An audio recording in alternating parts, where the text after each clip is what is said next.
मैं और चोमू हैं यहाँ पे वृंदावन में। और मैंने कोशिश करी कि मुझे यहाँ पे केक मिल जाए, पर मुझे ज़्यादा कुछ आइडिया था नहीं और बहुत रात भी हो गया था। तो लास्ट टू लास्ट मुझे ये एक आइसक्रीम मिला। तो आइसक्रीम में कैंडल जला के मैंने बर्थडे सेलिब्रेट किया। चोमू के लिए मंगाया चोमू का फेवरेट फ्रेंच फ्राई। मैं खा नहीं रहा, ये सो रहा है, ये थक गया मैं बेटा। तुम थक गए हो क्या? खाओगे? नहीं खाओगे क्या? ये खा लो ना, एक चुम्मू खा लो ना, एक चुम्मू खा लो ना। जाओ नहीं खाओ।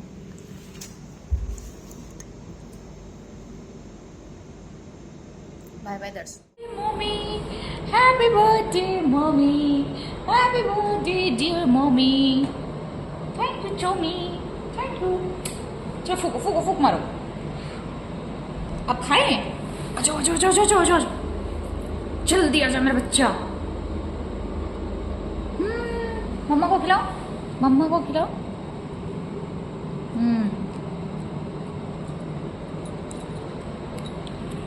मेरा बेटा किधर है? किधर गया मेरा बेटा? किधर किधर? उन्नी नन्नी, ये छुप के छोया है क्या? तो कितना थक गया रे? तो छुप के छोया है क्या? और छुप जा मेरा बच्चा, छुप जा। ये कौन है? ये कौन छुपा है? ये कौन छुपा है? ये मम्मा का बच्चा छुपा है क्या? ये मम्मा का प्यारा बच्चा छुपा है क्या? कितनी कितनी थकान हो गई तुम्हें? कितनी थकान हो गई है? हाँ, छो जा बेटा, छो जा। 3:30 हो रहे हैं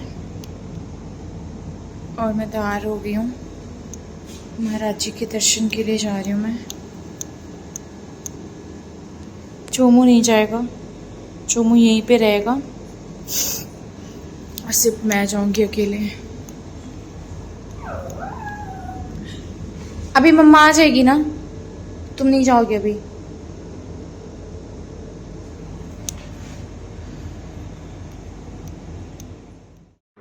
तो मैं यहाँ केली कुंज पहुँच गई थी। ये केली कुंज में एक मैया है जो हमसे आई थिंक आज से 1 साल पहले मिली थी। और अब इनसे इतना अटैचमेंट हो गया कि अगर हम वृंदावन जाएं और इनसे ना मिले तो ऐसा लगता है वृंदावन जाना अधूरा रह गया। फ़िलहाल पहले ये यहाँ पे फूल देती थी मैया, अब इन्होंने अपनी एक दुकान रख ली है, तो इनसे मिली। इसके बाद फिर महाराज जी भी आने लगे। आप देख सकते हैं कि महाराज जी आ रहे हैं, सब लोग शूट कर रहे हैं।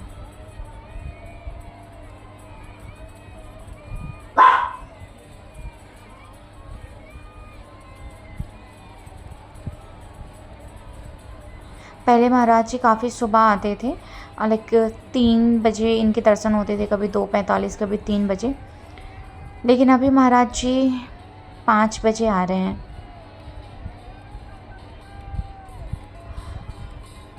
मंगलवार का दिन था, स्टिल इतना भीड़ था, बहुत ही ज़्यादा भीड़ था। ये पूरा यहाँ से 3-4 किलोमीटर पीछे से इतनी भीड़ लगती हुई आती है। मैं तो जस्ट केली कुंज के पास जो इनका आश्रम है उनके पास खड़ी होती हूँ, क्योंकि मैया का दुकान यहाँ पे है। तो आप देखेंगे अभी ये रस्सी से भीड़ को कंट्रोल करते हैं, क्योंकि यहाँ से जस्ट 100-150 मीटर की दूरी पे इनका आश्रम है, महाराज जी का आश्रम है, जहाँ पे ये जा रहे हैं। मल्टी लेवल पार्किंग के सामने से निकलते हैं और ये केली कुंज होते हुए, परिक्रमा मार्ग होते हुए केली कुंज होके ये अपने आश्रम पे जाते हैं। तो अभी वो निकल गए हैं और मैं भी वहाँ से निकलने के बाद निकल गई हूँ मैं राधा वल्लभ के लिए, क्योंकि राधा वल्लभ की जो मंगला है वो 5:30 से 6:30 बजे तक होती है। तो भीड़ इतना ज़्यादा था, पहुँचते पहुँचते यहाँ पे भी लेट हो गया था। राधा रमन की तो मंगला हो भी चुकी थी, बंद हो गई थी। तो राधा रमन का मैं पहली बार ऐसा हुआ कि मंगला नहीं कर पाई, तो मैं जल्दी जल्दी राधा वल्लभ आ गई उनके मंगला के लिए। तो यहाँ पे भी जो है आरती तो हो गई थी, मंगला की पट गिर गया था, पर फिर भी हम थोड़ा सा इंतज़ार किए। तो वो जो पट लगा हुआ था, पट मतलब जो उनके पर्दे लगे हुए थे, तो वो ऐसा था कि ऊपर की तरफ खींचो तो अंदर से पूरा राधा वल्लभ दिख रहे थे। तो अभी आप देख रहे हो कि अभी पट पे 2 सखियाँ दिख रही हैं, लेकिन अभी पर्दे के पीछे आप देखोगे कि पर्दे को उन्होंने थोड़ा सा उठाया है, डायरेक्शन चेंज किया है और अंदर लाइट उन्होंने जला दिया है, तो बहुत अच्छे से राधा वल्लभ का दर्शन हो गया। यहाँ पे देखिए हमें राधा वल्लभ का दर्शन हो गया, उनकी मंगला का दर्शन।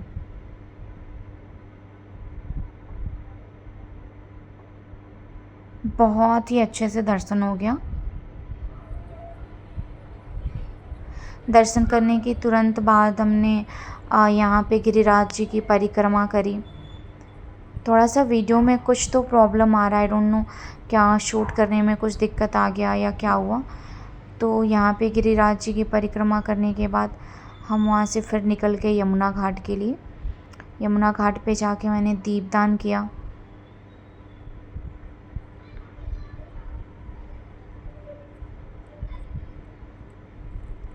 यहाँ पे मैंने दीपक लिया, फिर मैं जाके ऐसे नाव में बैठी, फिर वहाँ पे मैं बैठी ही रही। पता नहीं क्यों अभी तो मन भी नहीं हो रहा था वहाँ से उठने का, ठंडी हवाएं चल रही थी, अलग ही शांति था, सुकून था। और इसके बाद से अभी 7:30-8 बजे तक बांके बिहारी का मंदिर खुलता, तो मेरे पास भी पूरा टाइम था, तो मैंने सोचा कि तब तक मैं घाट पे ही बैठ लेती हूँ, दीपदान कर लेती हूँ।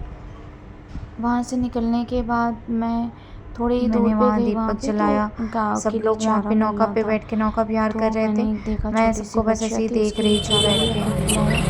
फिर वहाँ से दूर दूर पे निकली तो वहाँ पे केला मिल रहा था, तो फिर मैंने भैया से बोला कि मुझे दे दीजिए, जिस भी हिसाब से आप दें तो मैं बंदरों को खिला देती हूँ, आपका जितना होगा मैं आपको पे कर दूँगा। तो मैं पास में ही बैठ के एक एक करके सारे बंदरों को बुला के खिला दिया मैंने। वैसे अगर आपको डर लगता है तो फिर से काफ़ी बार कहीं से समझदारी, अदरवाइज़ जैसे हमारे कृष्ण कन्हैया बहुत ही नटखट हैं, बहुत ही परेशान करने वाले हैं, वहाँ के बंदर भी बहुत नटखट हैं, लेकिन ये किसी को हानि नहीं पहुँचाते हैं जब तक आप इन्हें ना पहुँचाओ। अगर आप उन्हें प्यार से ट्रीट करते हो तो ये भी बहुत ही चंचलता से आपको प्यार से ट्रीट करते हैं। आप देख रहे हो सब मेरे हाथ से केला लेके जा रहे हैं, पर किसी ने कोई भी नुकसान पहुंचाने की ऐसी कोशिश नहीं की, किसी ने कुछ भी नुकसान नहीं पहुंचाया। कुछ बंदर थोड़े दूर पे थे, आ नहीं रहे थे डर के मारे, तो मैं उन्हें जा के खुद दे के आई।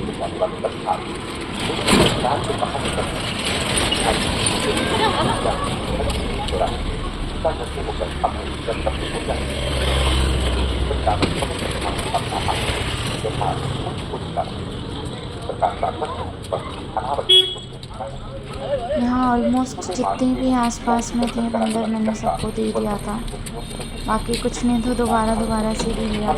इसके बाद भी मैं एक बार और लेके गई दीपदान, फिर वो मैं दूसरी जगह खिलाई। उन्होंने शूट यहाँ पे नहीं किया, वहाँ पे नहीं लगाया क्लिप, क्योंकि क्लिप काफ़ी बड़ा हो जाता है। और फिर यहीं से मैं निधिवन के लिए निकल गई। निधिवन और राधा रमन मंदिर दोनों पास में ही है, तो राधा रमन तो अभी खुले ही नहीं थे, अभी श्रृंगार के टाइम पे वो खुलते 8:45 बजे, तो पास में ही निधिवन था। मैंने सोचा फिर मैं निधिवन दर्शन कराती हूँ, तो वहाँ से तुरंत बाद मैं निधिवन गई। वहाँ पे मैंने ये जितनी भी लताएं अंदर की तरफ हैं, ऐसा बोला जाता है कि वो सारी गोपियाँ ही हैं, तो उन सबको मैंने गले लगाया, सारे कुंड को देखा, सारे कुंड को नमन किया मैंने, और फिर दर्शन करते हुए आगे निकल गई।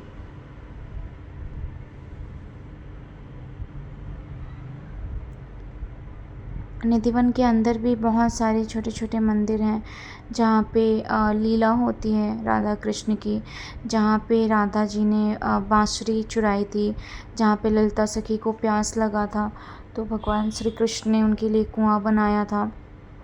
सारी सखियों, अष्ट सखियाँ जो हैं उनकी पूरी वहाँ पे मूर्तियाँ लगी हैं। तो दर्शन करने के बाद मैं सीधे बांके बिहारी आ गई थी, क्योंकि यहाँ पे 8 बज गया था। तो बांके बिहारी के लिए मैंने भोग प्रसाद और उनके लिए कुछ पुष्प, फूल वगैरह, माला वगैरह लिया मैं, और लेने के बाद तुरंत मैं दर्शन करने चली गई। सुबह सुबह का टाइम था, बहुत ज़्यादा भीड़ था, बहुत ज़्यादा भीड़ थी। तो जैसे ही वहीं से बजते बस ये था कि दर्शन बहुत अच्छे से हुए, बहुत अच्छे से दर्शन हुए। वैसे तो ये लोग एकदम से पास जाने पर एक बैरियर लगा हुआ है,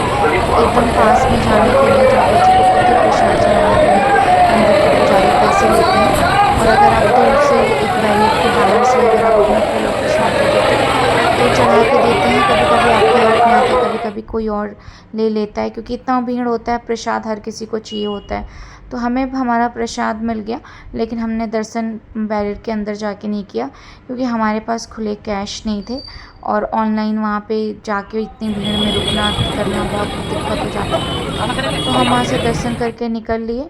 अब भूख भी लग रहा था, तो हमने सोचा कि कुछ खा लेते हैं। तो पास में कचौड़ी की दुकान थी, कचौड़ी खाई और फिर मैं इस्कॉन की तरफ चली गई।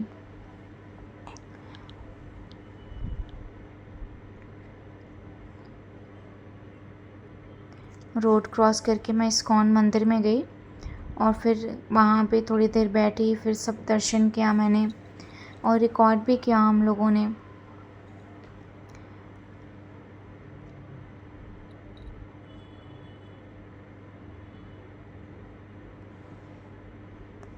यहाँ पे आज के दिन कुछ गीता के क्लासेस चल रहे थे अंदर, तो मतलब पीछे की तरफ जहाँ पे हर रोज़ भजन कीर्तन होता है, वो आज जगह पूरा बिजी था, क्योंकि वहाँ पे गीता का क्लास चल रहा था। और वहाँ पे सारे जो इस्कॉन से हैं वही लोग बैठे हुए थे। ऐसा भी नहीं है कि सारे लोग बैठे हुए थे, नहीं। वो जो उनका ड्रेस होता है, जो प्रॉपर इस्कॉन के होते हैं, कुछ लोग वाइट ड्रेस में, कुछ लोग लाइट ऑरेंज कलर के ड्रेस में बैठे हुए थे, जो उनका अपना ड्रेस कोड होता है। और वहाँ पे क्लासेस चल रही थी। अब यहाँ से निकल के मैं मेन मंदिर की तरफ जा रही थी, जहाँ पे हमारे राधा कृष्ण का बहुत ही खूबसूरत, बहुत ही प्यारा उनका विग्रह है। तो वहाँ पे अंदर की तरफ हम जा रहे थे। वैसे तो ये ज़्यादातर लोग अलाउ नहीं करते हैं अंदर फ़ोटो लेना, सेल्फ़ी लेना तो बिल्कुल भी मना है, क्योंकि फिर वो भगवान की तरफ पीठ करके सेल्फ़ी लेने लगते हैं। लेकिन हम लोगों ने यहाँ पे रिकॉर्ड किया थोड़ा सा। इस्कॉन की वाइब बिल्कुल ही अलग होती है, शाम के टाइम में तो बिल्कुल ही अलग होता है। हर कोई अलग ही भक्ति के रंग में डूबा रहता है। और बात करें यहाँ की मंगला की, तो यहाँ की मंगला सबसे लंबी होती है, बहुत ही ज़्यादा लंबी होती है। 4 बजे से स्टार्ट होता है और वो 7-8 बजे तक चलता ही रहता है। मंदिर की जस्ट दाहिने तरफ से अगर आप एग्ज़िट करते हैं तो वहाँ पे प्रसाद का पूरा एक स्टॉल लगा हुआ है, वहाँ पे आप पे कीजिए और उस हिसाब से आप वहाँ से प्रसाद ले सकते हैं। फिर बाहर की तरफ कुछ और भी मंदिर हैं, जहाँ पे ये सारी चीज़ें मंदिर में सारे देवी देवता लगे हुए हैं, जिस तरीके से राधा कृष्ण लगे हुए हैं। और अगर आप ऊपर जाएंगे तो ऊपर जाने पे एक बहुत ही अच्छी चीज़ है, वो मैं आपको आगे दिखा रही हूँ पिक्चर के साथ। ये देखिए कि जब आप पैदा होते हैं, जिस तरीके से आप बड़े होते हैं, जिस तरीके से आपका जीवन ख़त्म हो जाता है, वो सारी चीज़ें यहाँ पे दर्शाई गई हैं। और यहाँ पे लिखा भी गया है कि अपने कर्मों को बदलिए। तो ये नोट्स जो है काफ़ी अच्छा था, काफ़ी अच्छा था। मैंने तो पढ़ा, ये सबको शायद अपने जीवन में ये चीज़ अप्लाई करना चाहिए। फिर शाम के टाइम, दोपहर के टाइम में मैंने अपना काम वाम किया, थोड़ा आराम किया। शाम के टाइम हम बाबा नीम करोली आश्रम आ गए। ये नीम करोली आश्रम वो आश्रम है जहाँ पे नीम करोली बाबा, जो नैनीताल में मंदिर है उनका, जहाँ पे वो रहते थे, यहाँ पे उन्होंने संन्यास लिया हुआ है, समाधि ली हुई है उन्होंने। तो उनकी समाधि के पास ही ये मंदिर बना हुआ है। तो यहाँ पे हमने दर्शन किया बाबा नीम करोली का। और यहीं से थोड़े दूर के बाद वृंदावन बालाजी एक आश्रम करके है, वो भी हनुमान जी का मंदिर है। तो हम यहाँ आ गए दर्शन करने के लिए, और हम प्रसाद बाबा नीम करोली से ही पूरा प्रसाद लेके आए थे। और यहाँ पे फिर हमने कुछ शरबत वगैरह का इंतज़ाम किया था, जो हमें यहाँ पे आज प्रसाद सेवा देनी थी। तो प्रसाद नीम करोली के मंदिर के पास से ही लेके आए थे। और यहाँ पे हमारी जो मैया थी और उनके बेटे जो थे, उनके पोते थे, उन लोगों ने हेल्प कर दी हमारी। तो हमने अपना जो प्रसाद था वो बना लिया। और उसके बाद से जितने भी यहाँ पे संत और जितने भी भक्त लोग आ रहे थे दर्शन करने के बाद, कुछ लोग जो लोग रास्ते से जा रहे थे, उन्हें भी हम बुला के सबको यहाँ पे प्रसाद जो है वितरण कर रहे थे, सबको दे रहे थे। अब देखो, शाम से हमने स्टार्ट किया था और प्रसाद देते देते पूरा रात हो गया था। हमारे तो कमर में भी दर्द होने लगा था। और मुझे रात में ही निकलना भी था।